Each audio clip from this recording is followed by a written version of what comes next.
ले जाओ इस नकारा बुड्ढे को और मुक्त कर दो इसे जीवन से। इंसानी जान की वहाँ कोई कीमत नहीं थी। राजा बिंदुसार भी चुपचाप देख रहे थे, लेकिन कोई ऐसा भी था जिसकी नसें ये जुल्म देखकर गुस्से से फड़क रही थीं। लेकिन वो खुद बेड़ियों में बंधा हुआ था और वो था एक मजबूर गुलाम।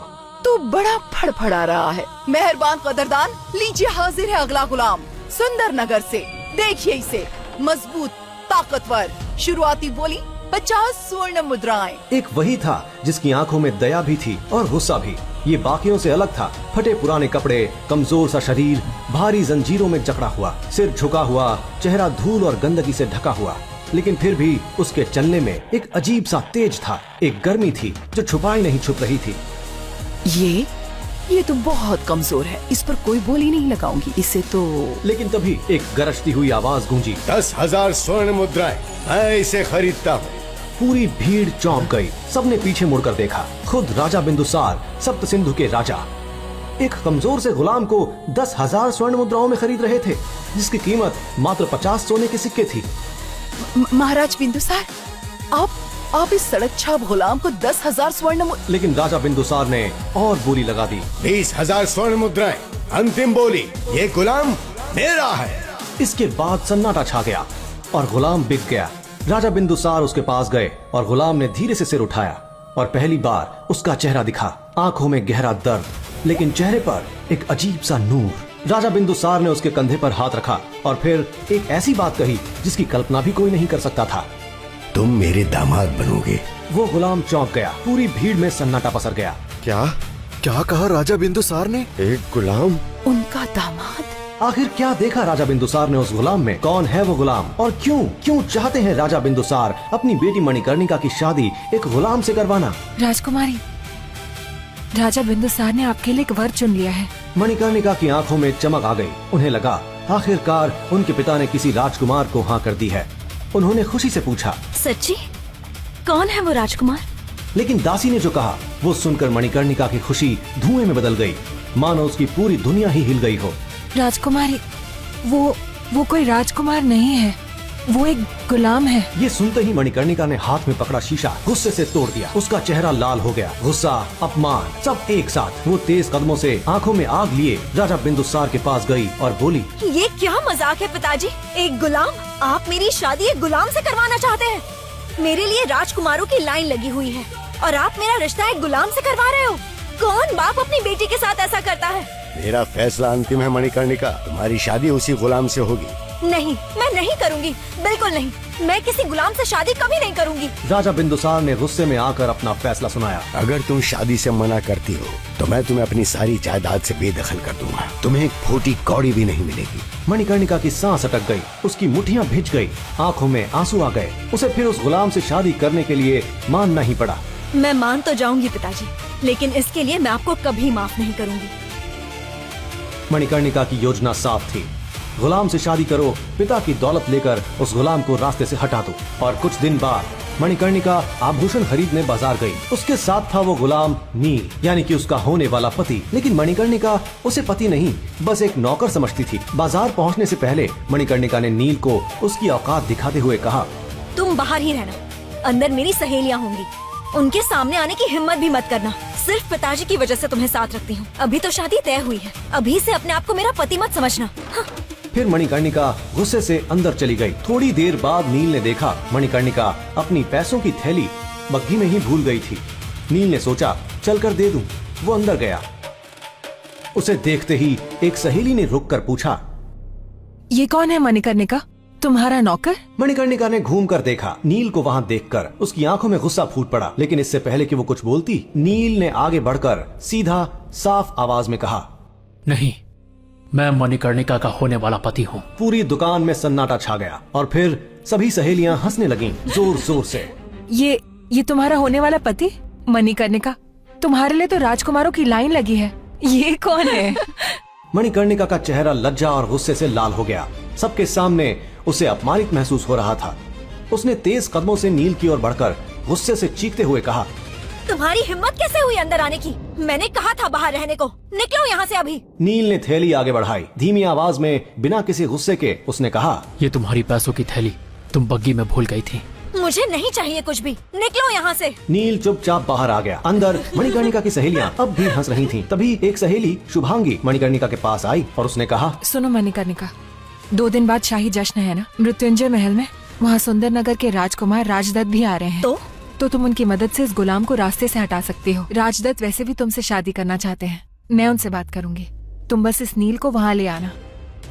और उस शाम नील अकेला चल रहा था। उसके दिमाग में एक ही बात घूम रही थी, मणिकर्णिका उससे शादी नहीं करना चाहती, वो उसे अपमानित महसूस करवाती है, तो फिर ये रिश्ता क्यों जबरदस्ती। नील ने फैसला किया। उसने कदम बढ़ाए राजा बिंदुसार के कक्ष की ओर।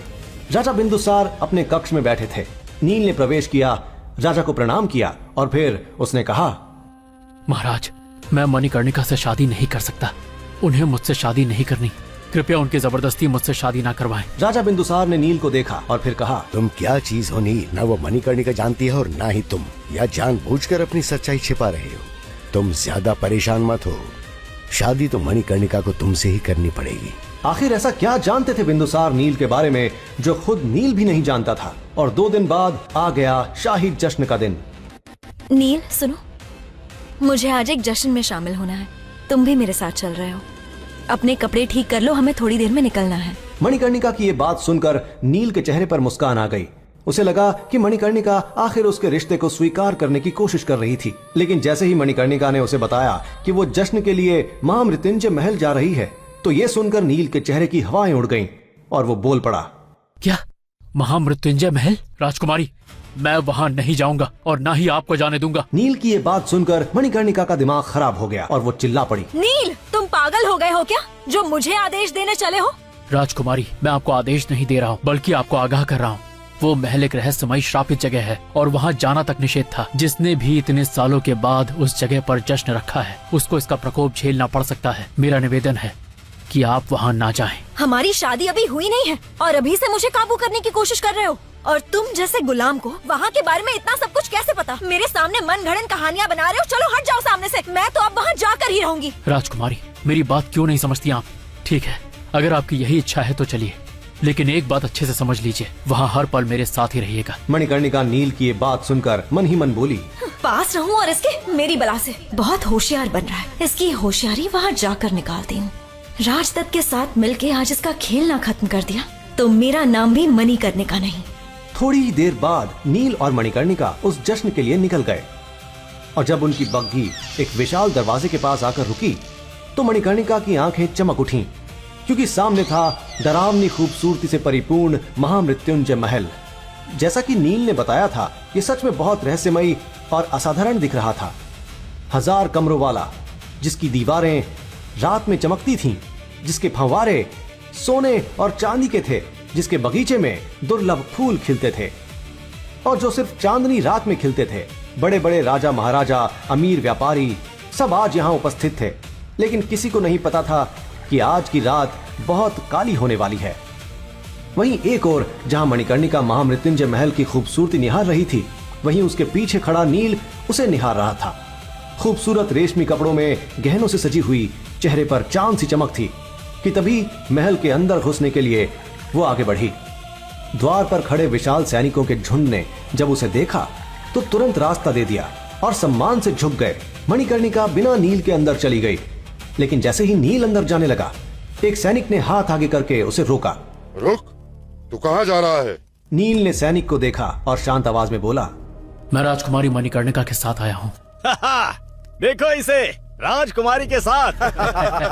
तू तो एक गुलाम है और यहाँ गुलामों की जगह नहीं, भाग जा यहाँ से। सैनिकों ने नील को धक्का दिया और हंसने लगे, उसका मजाक उड़ाया। नील चुपचाप खड़ा रहा, कुछ नहीं बोला। लेकिन तभी एक आवाज गूंजी, क्या हो रहा है यहाँ? महल का मुख्य अधिकारी आया, लंबा प्रभावशाली व्यक्ति। उसने सैनिकों को देखा, फिर नील को देखा और जैसे ही उसकी नजर नील के चेहरे पर पड़ी, आंखें फैल गईं, चेहरा सफेद पड़ गया। मुख्य अधिकारी धीरे धीरे कांपते कदमों से नील के पास आया और फिर पूरी भीड़ के सामने वो नील के सामने झुक गया। क्षमा करें, मुझे नहीं पता था, कृपया आप अंदर पधारें।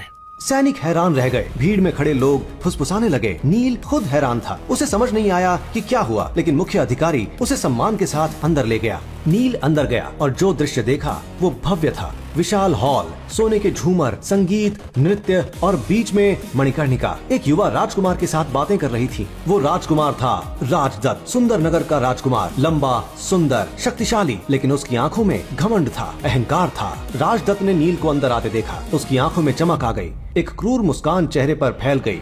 उसने ऊंची आवाज में सबको सुनाते हुए कहा, तो यही है गुलाम जो तुम्हारा पति बनना चाहता है मणिकर्णिका। राजदत्त की बात सुनकर वहाँ मौजूद लोग हंसने लगे कि तभी राजदत्त मणिकर्णिका के करीब आकर शातिर आवाज में बोला, राजकुमारी तुम चिंता मत करो, आज मैं इसे इसकी औकात दिखा कर रहूंगा, लेकिन आपको अपना वादा भी निभाना होगा और इस नील का पत्ता साफ होते ही मुझसे शादी करनी होगी।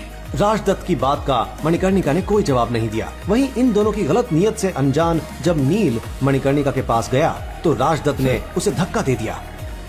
चल हट तुच्छ गुलाम, तेरी जगह मणिकर्णिका के पास खड़े होने की नहीं, बल्कि तेरी औकात इस जश्न में पोछा लगाने की है, समझा?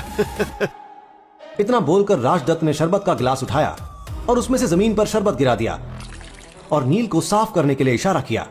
वहीं नील की नजर मणिकर्णिका की तरफ थी। वो इस उम्मीद में था कि शायद मणिकर्णिका उसके पक्ष में कुछ तो बोलेगी, लेकिन तभी मणिकर्णिका चिल्लाई, मुझे क्या घूर घूर कर देख रहे हो गुलाम नील? शांति से साफ करो ये गंदगी, वरना मुझसे शादी करने का सपना भूल जाओ। नील गुस्से में मुट्ठी बंद कर लेता है, क्योंकि उसके पास कोई चारा भी तो नहीं था। बिंदुसार के वादे के हिसाब से उसे मणिकर्णिका से शादी करनी ही पड़ेगी। वहीं वो मणिकर्णिका को भी नाराज नहीं करना चाह रहा था, इसीलिए तो सारी शर्म छोड़कर फर्श की सफाई करने के लिए नीचे झुका। लेकिन तभी ये क्या मौसम बदलने लगा, आंधी चलने लगी, वातावरण बदलने लगा और न जाने कहां से महामृत्युंजय महल के बने फंवारे को तोड़कर एक पंचमुखी कालिया नाग प्रकट हो गया, जिसे देखकर सब भागने लगे। भागो भागो, कालिया नाग आ गया। मैंने पहले ही बोला था ये जगह श्रापित है, लेकिन तुम लोगों को यही जश्न मनाना था, तो देखो अब क्या हो गया। लो अब मनाओ जश्न। कालिया नाग ने एक एक करके सबको मारना शुरू कर दिया। वहीं मणिकर्णिका डर से कांप रही थी। उसे याद आई नील की बात, उसका आगाह करना, लेकिन वो खुद को कोस रही थी कि उसने नील की बात क्यों नहीं मानी। जहां वो इस सोच में डूब रही थी, उसने देखा ही नहीं कि पंचमुखी कालिया नाग उसकी ओर बढ़ रहा है और तभी वो चीख पड़ी, बचाओ! बचाओ! राजदत्त, कहाँ हो तुम? वो राजदत्त से मदद मांग रही थी, लेकिन राजदत्त तो खुद खंबे के पीछे छिप गया और वो वहां से ये भयंकर नजारा देख रहा था। और सब जानते थे कि वो कितना खुदगर्ज था। वो कहां अपनी जान जोखिम में डालकर मणिकर्णिका को बचाने वाला था। लेकिन तभी जब कालिया नाग मणिकर्णिका पर वार करने ही वाला था, वहां नील आ गया। नील? और नाग के सामने डट कर खड़ा हो गया। लेकिन तभी उसने ऐसा कुछ किया जिसे देख सबके पैरों तले जमीन खिसक गई। लोगों ने देखा कि नील कालिया नाग से बातें कर रहा है और फिर उसने फन पर जैसे ही हाथ रखा, कालिया नाग नतमस्तक हो गया। वो नील के चरणों में ऐसे लेट गया जैसे कोई दास अपने भगवान के चरणों में लेट जाता है। नामुमकिन, ये कैसे हो सकता है? ये इस गुलाम ने कैसे किया? सबकी बात को नजरअंदाज करके नील ने कुछ इशारा किया और उस इशारे को समझकर कालिया नाग वहां से चला गया और सब वापस पहले जैसा हो गया। वहीं ये सब देखने वाली मणिकर्णिका भी हैरान थी, लेकिन इससे पहले कि वो नील के बारे में कोई अच्छी धारणा बना पाती, उसे भड़काने के लिए राजदत्त वहां फिर आ गया और बोला, राजकुमारी, ये कोई बहरूपिया लगता है। ये हाथ की सफाई से छोटे मोटे जादू दिखाकर आपको खुश करने की कोशिश कर रहा है, पर मैं जानता हूँ आप जैसी होशियार लड़की इसके झांसे में नहीं आने वाली। शायद तुम सही कह रहे हो राजदत्त, मुझे लगता है कहीं ये सब इसी का किया धरा तो नहीं है। मणिकर्णिका की ये बात जब नील ने सुनी तो उसके चेहरे पर दर्द भरी मुस्कान आ गई और वो बोला, मणिकर्णिका, तुम्हें सच में ऐसा लगता है कि तुम्हारे करीब आने के लिए मैं तुम्हें खतरे में डालूंगा? नील की बात सुनकर एक पल के लिए मणिकर्णिका सन्न पड़ गई। उसे उसकी बातों में सच्चाई दिखाई दी, लेकिन इससे पहले कि मणिकर्णिका का दिल पिघलता, राजदत्त फिर बीच में आ गया। वाह वाह क्या बात है। तुझ जैसे गरीब भिखारियों को मैं अच्छे से जानता हूँ। लड़कियों को बहला फुसला कर उनके पैसों पर नजर रखते हो तुम लोग, और मौका मिलते ही फुर हो जाते हो। पर तू बड़ा आया शराफत दिखाने वाला। न जाने तेरा बाप कैसा होगा, और न जाने तेरी माँ कैसी होगी, और न जाने किस कटर से निकला होगा तू। बस इतना ही काफी था। नील की मुट्ठियां अपने आप भिंच गई और जबड़े कस गए। आंखों में आग जल उठी। उसने आगे बढ़कर गुस्से से गरजते हुए कहा, तेरी हिम्मत कैसे हुई? मेरे माँ बाप को बीच में लाने की। और उससे पहले कि कोई कुछ समझ पाता, नील ने राजदत्त को एक मुक्का मारा, इतना जोरदार कि राजदत्त 3 कदम पीछे जा गिरा। पूरे हॉल में सन्नाटा पसर गया। सब लोग नील को देखने लगे। तेरी इतनी हिम्मत कि तूने राजदत्त को हाथ लगाया। सिपाहियों, पकड़ लो इसको अभी। राजदत्त के सिपाही दौड़े। उन्होंने नील को पकड़ने की कोशिश की, लेकिन नील में तो कुछ अलग ही था। वो लड़ा, उसने सबको धूल चटा दी। एक के बाद एक सिपाही गिरते गए। मणिकर्णिका ये सब देखकर चौंक गई। उसकी आंखें फैल गईं। ये गुलाम इतना शक्तिशाली कैसे हो सकता है? राजदत्त का चेहरा लाल हो गया। अपमान, गुस्सा, सब एक साथ। उसने अपनी जेब से एक छोटा सा बिगुल निकाला और फिर उसे बजाया। काले साए वाले पिंडारी, हाजिर हो। और फिर कुछ अजीब होने लगा। मौसम बदलने लगा, ठंडी हवा चलने लगी, रोशनी मध्यम हो गई और अंधेरे से धीरे धीरे आने लगे काले साए वाले पिंडारी। वो कोई सामान्य सिपाही नहीं थे। वो थे पिंडारी, जिनका आधा शरीर इंसानों का था और आधा खौफनाक। उनकी आंखें लाल और काली, उनकी आवाजें चीखों जैसी। वो प्राणी जो इंसान और राक्षस के बीच के थे। पिंडारी आए चारों ओर से। उन्होंने नील को घेर लिया और फिर एक झटके में उसे पकड़ लिया। इसे हम अपनी गुफा में ले जाएंगे और ऐसा सबक सिखाएंगे कि ये जिंदगी भर याद रखेगा। मणिकर्णिका ने आगे बढ़कर क्रूर मुस्कान के साथ ठंडी आवाज में कहा, मैं भी इसका हश्र देखना चाहती हूँ। मैं भी चलती हूँ। और नील को बग्घी में डाल दिया। पिंडारी, मणिकर्णिका और राजदत्त सब उसके साथ चल पड़े जंगल की ओर, जहां थी पिंडारियों की गुफा। घंटों की यात्रा के बाद बग्घी रुकी घने अंधेरे जंगल में। गुफा के सामने राजदत्त उतरा, मणिकर्णिका उतरी, पिंडारी उतरे और फिर उन्होंने बग्घी का दरवाजा खोला नील को बाहर निकालने के लिए। लेकिन बग्घी खाली थी, नील गायब था। क्या? ये कहाँ गया? नील कहाँ गया? ये कैसे हो सकता है? वो तो बग्घी में था। पिंडारी इधर उधर देखने लगे। सब हैरान थे, डरे हुए थे। तभी पिंडारी की मुखिया की नजर गई बग्घी की सीट पर। वहाँ एक ताबीज पड़ा था। मुखिया ने वो ताबीज उठाया और जैसे ही उसने देखा, उसका चेहरा सफेद पड़ गया, हाथ कांपने लगे, गला सूख गया, क्योंकि ताबीज पर बना था वायुपुत्रों का निशान। ये वायुपुत्र का ताबीज? नहीं, ये नहीं हो सकता। पिंडारी मुखिया की हालत खराब थी। वो पीछे हटने लगा, डर से कांपने लगा। राजदत्त ने पूछा, क्या हुआ? ये सिर्फ एक ताबीज है, तुम इतने डर क्यों रहे हो? पिंडारी ने कांपते हुए डर से भरकर टूटी आवाज में कहा, तुम नहीं जानते कि तुमने किससे पंगा ले लिया। वायुपुत्र, वो वायुपुत्र था। अगर वो चाहे तो हम सबको पल भर में खत्म कर सकता है। अरे बकवास मत करो, वो एक मामूली गुलाम, इतना खतरनाक? तू अपनी जान बचाने के लिए झूठ बोल रहा है क्या? नहीं राजकुमार, मैं सच कह रहा हूँ। अगर आपको जानना है कि नील कौन है तो सुनिए। उसके बाद पिंडारी ने नील की माँ के बारे में वो राज बताया जिससे खुद नील भी अनजान था। जब एक रानी ने अपने बच्चे को पैदा करने के लिए किसी भगवान का नहीं बल्कि एक शैतान का सहारा लिया। 10 साल में 5 बार गर्भवती और हर बार वही घटना। अब तो आपको उसके पास जाना ही पड़ेगा भाभी जी।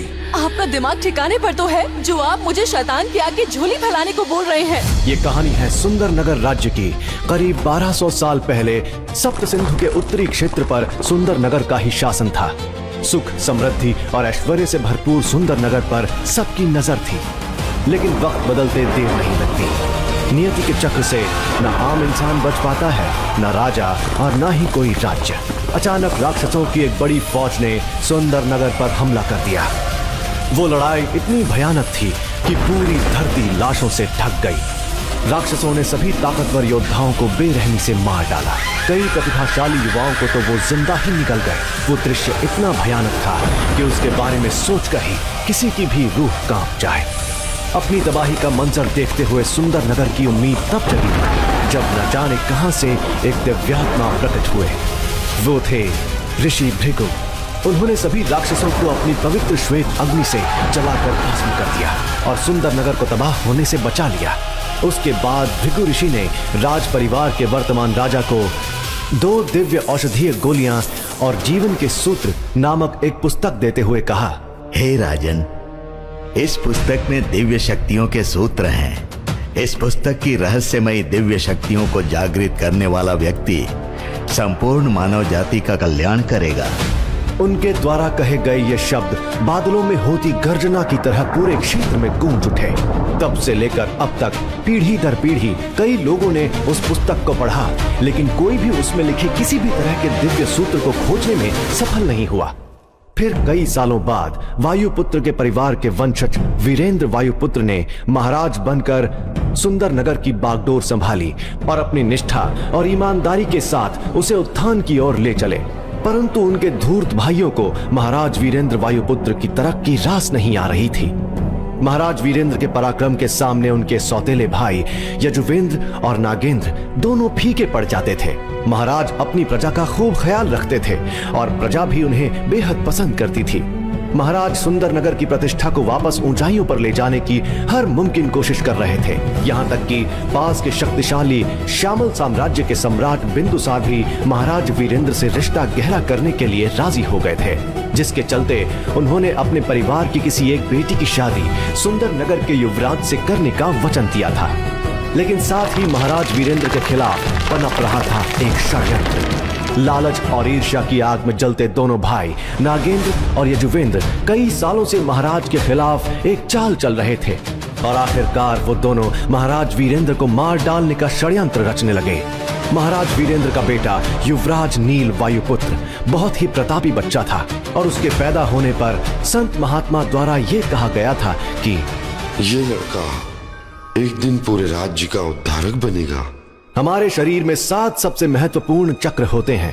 एक एक करके चक्रों की शक्ति को जागृत करके इंसान महान योद्धा बन सकता है।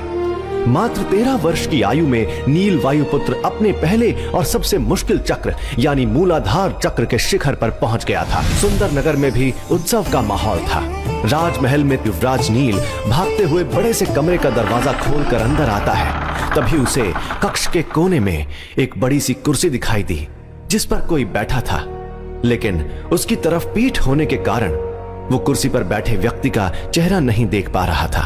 कुर्सी पर बैठे व्यक्ति का चेहरा देखते ही नील की नन्ही आंखों में खौफ उतर आया। उसकी आंखें फटी की फटी रह गईं और वो जोर से चिल्लाया, पिताश्री! पिताश्री! महाराज वीरेंद्र के मुंह से खून की धार बह रही थी और उनका चेहरा पूरी तरह से नीला पड़ चुका था। ऐसा लग रहा था जैसे महाराज को घातक जहर दिया गया हो। नील, मेरे बच्चे, तुम आ गए। आपको क्या हुआ है पिताश्री? मैंने तुम्हें एक किताब दी थी, क्या तुमने उसे पूरी तरह से समझ लिया है? हम इस बारे में बाद में भी बात कर सकते हैं, पहले हमें वैद्य जी के पास चलना चाहिए। उसके लिए बहुत देर हो चुकी है बेटा। नील, याद रखना, तुम हमारी आखिरी उम्मीद हो बेटा। इससे पहले कि वो अपनी बात पूरी कर पाते, अचानक उनके शरीर ने प्राण छोड़ दिए। छोड़ो मुझे, मैंने कुछ नहीं किया। मुझे नहीं मालूम पिताश्री को किसने मारा। उसकी इस बात पर यजुवेंद्र जोर जोर से ठहाका लगाकर हंसने लगा। दिल तो करता है कि तुझे अभी जान से मरवा डालूं, लेकिन कितना मासूम है तू। मैंने क्या गुनाह किया है? मैंने कुछ नहीं किया है। चाचा जी, पिताश्री को वैद्य जी के पास ले चलिए ना, शायद वो इन्हें ठीक कर देंगे। नील यजुवेंद्र के आगे गिड़गिड़ाने लगा। इस पर यजुवेंद्र ने बोला, तेरा गुनाह ये है कि तू एक गद्दार का बेटा है। तेरा बाप तो मर चुका है, इसलिए अब उसके गुनाहों की सजा तू भुगतेगा। तू एक कैदी का जीवन बिताएगा। रोज तेरी इतनी पिटाई होगी कि तू रोज हमसे मरने की भीख मांगेगा। तभी पीछे खड़ा नागेंद्र एक तिरछी मुस्कान के साथ कहता है, अगर तेरी बहन नीलिमा सप्त सिंधु आश्रम ना गई होती तो उसे मैं खुद अपने हाथों से सजा देता। कुछ सालों बाद नील वायुपुत्र को एक गुलाम का जीवन बिताते हुए 3 साल गुजर गए। ये 3 साल नील के लिए बेहद दर्दनाक थे, क्योंकि उसके चाचा और वर्तमान महाराज के आदेश के अनुसार नील को एक प्रशिक्षण सहायक बना दिया गया था। मुख्य रूप से प्रशिक्षण सहायक मौत की सजा पाए हुए वो कैदी थे जिन्हें शिष्यों के हाथों पिटने के लिए रखा गया था। सभी शिष्य अपनी तकनीकों और शक्तियों का परीक्षण इन सहायकों पर ही करते थे, यहाँ तक कि उन्हें पलटवार करने की भी अनुमति नहीं थी। इनमें से कितने ही गुलाम हर साल मर जाते थे या फिर अपंग हो जाते थे। नील पिछले 3 सालों से प्रशिक्षण सहायक बनकर लगातार मार खा रहा था। नील वायुपुत्र ने इन 3 वर्षों में इतने हमले, अपमान और पीड़ा झेली थी कि जिन्हें गिना भी नहीं जा सकता। उसने अब इसे ही अपनी नियति मानकर जीना सीख लिया था। आज का अभ्यास यहीं समाप्त होता है। अब सभी लोग एक एक सहायक चुन लें। वास्तविक मानव शरीर पर प्रहार करने से आप मानव शरीर की हड्डियों की संरचना और कमजोरियों से परिचित हो जाएंगे। सबने अपना अपना सहायक चुन लिया। जल्द ही सभी गुलामों की दर्द भरी चीखें प्रशिक्षण स्थल में गूंजने लगी। कई शिष्यों ने बारी बारी नील को चुना, क्योंकि पूर्व युवराज को पीटना उन सभी के लिए किसी उपलब्धि से कम नहीं था। इस दौरान नील शांत रहा और भावहीन चेहरे के साथ अपने शरीर के महत्वपूर्ण हिस्सों को बचाने पर ध्यान केंद्रित करता रहा। इस अपमान और पीड़ा को झेलना वो सीख चुका था। उसने बस इस बात से संतोष कर लिया था कि कम से कम उसकी बहन नीलिमा वायुपुत्र इस सबसे दूर सप्त सिंधु आश्रम में सुरक्षित है। आखिर बात क्या है भाई साहब? नील वायुपुत्र अब 13 साल का बच्चा नहीं है, वो बड़ा हो रहा है और उम्र के साथ उसकी शारीरिक शक्ति भी बढ़ेगी। अब हमें उसका कुछ करना होगा। आप इस बात से परेशान हैं क्या? वो एक गुलाम है। वो पिछले 3 साल से इतनी मार खा चुका है कि उसके शरीर में लड़ने की शक्ति होना तो दूर, उसके शरीर में आत्मा को पकड़ रखने की भी शक्ति नहीं होगी। आप बेफिक्र रहिए। और नीलिमा, वो सप्त सिंधु आश्रम में महायोद्धा बनने की कगार पर होगी। जब उसे पता चलेगा कि उसका भाई हमारी कैद में है, तो वो उसको बचाने की कोशिश नहीं करेगी। आपको क्या लगता है मैंने इस बारे में नहीं सोचा होगा? आप निश्चिंत रहिए, नीलिमा का भी इंतजाम हो चुका है। युवराज आ गए। प्रशिक्षण स्थल पर मौजूद शिष्यों ने अपना अभ्यास रोक दिया और उस युवक की चापलूसी करने में लग गए। युवराज, आखिरकार आप साधना से बाहर आ गए। आप काफी ऊर्जावान और तरोताजा दिख रहे हैं। लगता है आपने खुद को काफी मजबूत बना लिया है। हमारे युवराज बहुत प्रतिभाशाली है। ये हमारे सुंदर नगर की शान है। मुझे यकीन है कि इन्होंने अपना स्वाधिष्ठान चक्र जागृत कर लिया है और वीर योद्धा बन गए हैं। नील की नजर रेशमी कपड़े पहने उस लड़के पर पड़ी तो उसके भीतर क्रोध की एक ज्वाला भड़क उठी। ये तथाकथित युवराज देवदत्त वायुपुत्र है, जो नील के पिता के सौतेले भाई नागेंद्र का सबसे बड़ा बेटा है और नील की ही उम्र का है। नील को गुलाम बनाए जाने के बाद देवदत्त वायुपुत्र को नील की जगह सुंदर नगर का युवराज बना दिया गया था। कुछ समय से देवदत्त वायुपुत्र अपनी साधना पर ध्यान देने के लिए एकांत में चला गया था, इसलिए कई दिनों से वो कहीं दिखाई नहीं दे रहा था। देवदत्त को महसूस हुआ कि कोई पैनी नजर से उसे देख रहा है। वो अपने चेहरे पर एक मुस्कान लेकर नील के पास आया और उसका मजाक उड़ाते हुए बोला, इतने लंबे समय के बाद भी तुम्हें जीवित देखकर मुझे आश्चर्य हो रहा है। सच कहा, मैं अभी तक मरा नहीं। नील, क्या तुम जानते हो कि मैं एकांतवास में क्यों गया था? नील ने कोई जवाब नहीं दिया। देवदत्त ने अपनी बाजुओं पर हाथ फेरते हुए बड़ी हैरत के साथ कहा, भृगु ऋषि द्वारा भेंट की हुई गोली वास्तव में असाधारण है। उसमें मौजूद दिव्य ऊर्जा ने मेरे शरीर को पूरी तरह से शुद्ध कर दिया, जिससे मुझे ऐसा महसूस हो रहा है मानो मेरा पुनर्जन्म हो गया है। उसकी सहायता से मैंने अपने दूसरे कुंडलिनी चक्र की शक्ति को जागृत कर लिया है। अभी तो मेरे शरीर में उसकी 80% ऊर्जा बाकी है। उसकी पूरी ऊर्जा इस्तेमाल करने के बाद मैं बहुत ही जल्द विशुद्ध चक्र जागृत करके महावीर योद्धा बन जाऊंगा। जब नील ने ये बात सुनी कि जो गोलियां उसकी होनी चाहिए थीं, वो इस गधे को मिल गई हैं, तो वो गुस्से में कांपते हुए बोला, देवदत्त, तुम्हारी ऐसा करने की हिम्मत कैसे हुई? क्या तुम्हारे मन में हमारे पूर्वजों के लिए कोई सम्मान नहीं है? तुम्हारी मुझसे सवाल करने की कोई औकात नहीं है। अब मैं स्वाधिष्ठान चक्र तक पहुंच गया हूँ।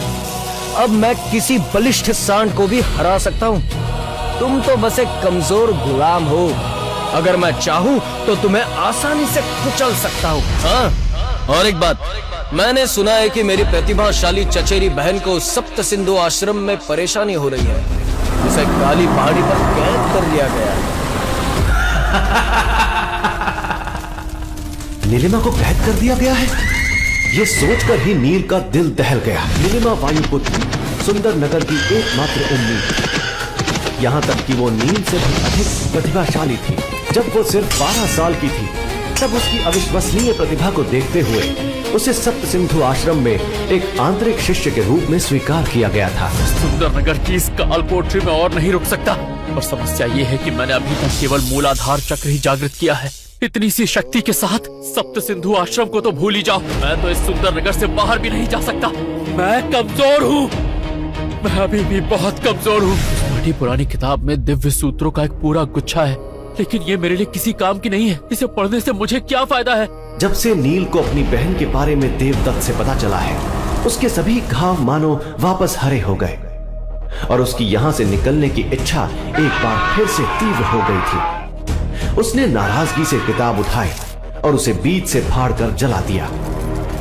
आग ने तुरंत अपना काम शुरू कर दिया और देखते ही देखते वो किताब जलकर राख हो गई। किताब को जलते हुए देखकर नील को होश आया और उसे अपने किए पर पछतावा हुआ। नील, तुम एक किताब पर गुस्सा क्यों निकाल रहे हो?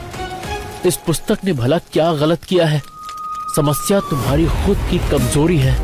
किताब में आग बहुत तेजी से लगी थी। जब तक नील को होश आया तब तक आग ने किताब को जलाकर राख कर दिया था। व्याकुल होकर नील ने राख के ढेर की ओर देखा कि शायद किताब के कुछ हिस्से अब भी सुरक्षित हों। अरे ये क्या है? नील ने राख को साफ किया और एक सुनहरी वस्तु को उसमें से बाहर निकाला।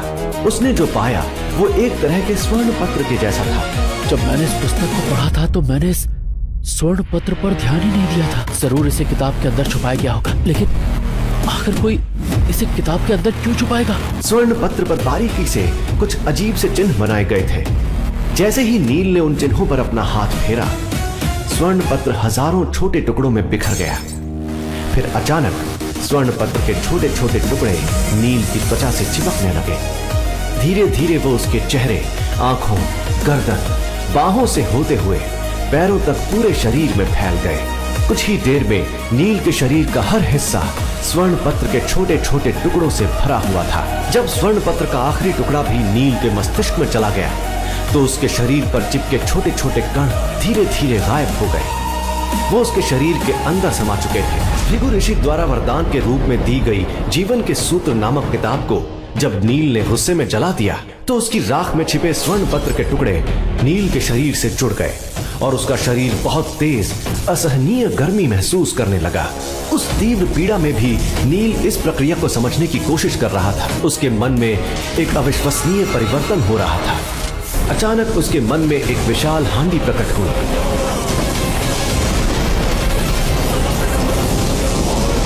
जिस पर नवनाग हांडी लिखा हुआ था। हांडी के चारों ओर नागों की 8 मूर्तियां बनी हुई थीं। प्रत्येक दिव्य नाग की मूर्ति अलग रंग की थी, लाल, काली, सफेद इत्यादि। जहां 8 दिव्य नागों की आंखें बंद थीं, वहीं पर 9वां नीले रंग का नाग दिव्य लग रहा था। उसके 7 फन थे, लेकिन बाकियों से अलग उसकी आंखें खुली हुई थीं। उन आंखों को देखकर नील को किसी महान शक्ति का आभास हो रहा था। उसके शरीर पर जल्द ही बहुत सी दरारें दिखाई देने लगीं। तभी उस नीले दिव्य नाग के मुंह से एक फुफकार सुनाई दी और वो विशाल हांडी घूमने लगी। हांडी के अंदर से आग की लपटें निकलने लगी। वो आग की लपटें शुद्ध सफेद रंग की थी। उन्हें देखकर एक पवित्रता का आभास हो रहा था। नील ने खुद से कहा, क्या ये पवित्र श्वेत अग्नि है? आखिर ऐसा क्या कहा पिंडारी ने? कौन है नील और वो अपनी सच्चाई सबसे क्यों छुपा रहा है? क्यों कालिया नाग नील के सामने नतमस्तक हो गया था? क्या राजा बिंदुसार को पता है नील की सच्चाई? इन सभी सवालों के जवाब जानने के लिए अभी डाउनलोड। आगे की कहानी जानने के लिए नीचे दिए गए लिंक से डाउनलोड करें पॉकेट FM ऐप।